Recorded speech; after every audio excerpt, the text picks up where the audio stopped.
তো আমরা এর আগে যখন ইকবাল হলে ছাত্র সংগ্রাম পরিষদে রুমে যেতাম, সেখানে একদম শত শত লোক, ছাত্র জনতা, সাধারণ মানুষ গম গম করত। ওই দিন গিয়ে দেখি যে লোকজন নাই বললেই চলে, শুধু হেলালুর রহমান চিস্তি নামে বগুড়ার একজন ছাত্রলীগের ছেলে, সে আমাদের মিটিং এ মিছিলে সাংঘাতিক স্লোগান দিতে পারত। তো ও প্রতিদিনই ছিল, কিন্তু ওই দিন যাই দেখি যে ও একা। তো আমাদেরকে বললো যে এরকম একই কথা, যে অলরেডি তখন সন্ধ্যা হয়ে গেছে, অলরেডি এখানে ক্যান্টনমেন্ট থেকে এয়ারপোর্টে পৌঁছে গেছে, সে পাকিস্তানে চলে যাবে, পাকিস্তানি মিলিটারি আজকে আমাদের বিশ্ববিদ্যালয় অ্যাটাক করবে। আমাদেরকে বলা হয়েছিল যে বিশ্ববিদ্যালয়, শুধু বিশ্ববিদ্যালয় অ্যাটাক করে ছাত্রদেরকে দমন করার জন্য। তো বললো যে এখন যে মৌসিলন জিন্নাহর ওর পিছনে বস্তি ছিল, এখন যেখানে জাতীয় মিউজিয়াম বলে, ন্যাশনাল মিউজিয়াম, বিরাট বিল্ডিং, ওইখানে বস্তি ছিল নিচু জায়গায়, শত শত লোক বস্তিতে বাস করতো। বললো যে ওইখানে বস্তির একজন নেতার নাম বললো, তার সাথে যোগাযোগ করো, তিনি তোমাদেরকে 50 জন কর্মী দিবে। তাদেরকে নিয়ে শাহবাগ হোটেলের সামনে তখন কনভেনশন মুসলিম লীগের দোতলা বিল্ডিং তৈরি হচ্ছিল, এখন যেটা বইয়ের দোকান।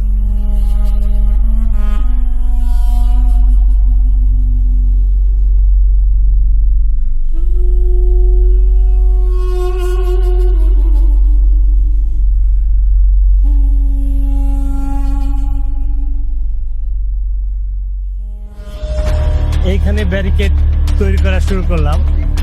না, আমি বলতেছি এইখানে শুরু করলাম কারণ ওইখান থেকে ওগুলো আনতে আমাদের কষ্ট হচ্ছিল, যে আমরা এখানে ব্যারিকেডটা এক্সটেন্ড করব, ওই রাস্তাটা ব্লক করব।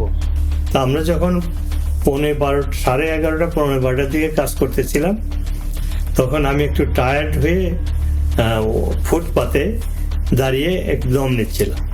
তখন দেখলাম যে আর্মির কয়েকটা জিপের কনভয় সরাসরি ক্যাম্পাসের দিকে যাচ্ছিল। তো পানির ফোয়ারের কাছে এসে আমাদের হইচই দেখে থামলো। প্রথম সামনের জিপটা আমাদের দিকে ঘুরিয়ে দেখলো, লাইট দিয়ে দেখলো যে আমরা এখানে ব্যারিকেড তৈরি করছি।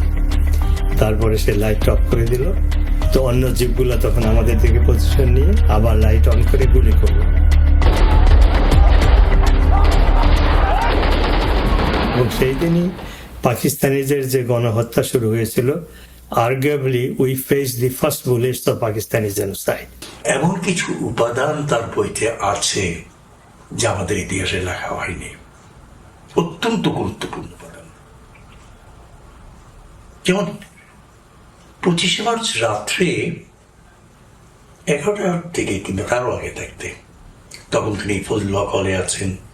ফজলুল হক ছাত্রলীগের প্রেসিডেন্ট, প্রথম থেকেই তাই নেতৃত্বের একটা সহজাত গুণাবলী তার মধ্যে ছিল, এবং অচেতন অবস্থায় পড়ে গেছিলেন নালার মধ্যে শাহবাগে। সেই ঘটনা না পড়লে বিশ্বাস করা যায় না। কোথাও আমি করার জন্য প্রবণতা নাই তার।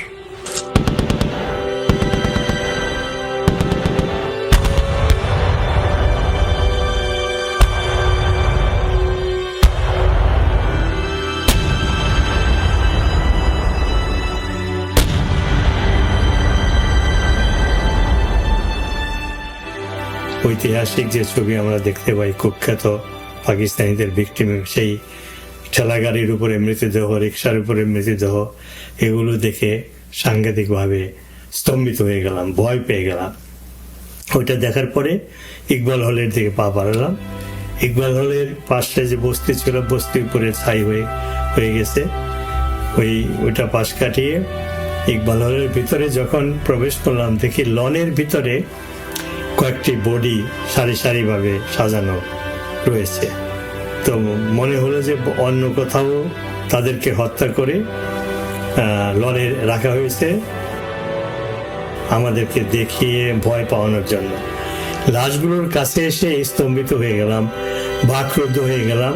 সেই হেলালুর রহমান চিস্তি, যে 24 ঘন্টা আগে আমাদেরকে ব্যারিকেড তৈরি করতে বলছিল, তার মৃতদেহ, তার লাশ, সাদা গেঞ্জি, স্যান্ডো গেঞ্জি পরা, গায়ে কোনো অন্য শার্ট ছিল না বা প্যান্ট পরা। ওকে দেখে আমার মনে হলো, এবং সত্যিকারের বোধহয় আমার হ্যাঁ। মুক্তিযুদ্ধের প্রথম শহীদ আমার দেখা।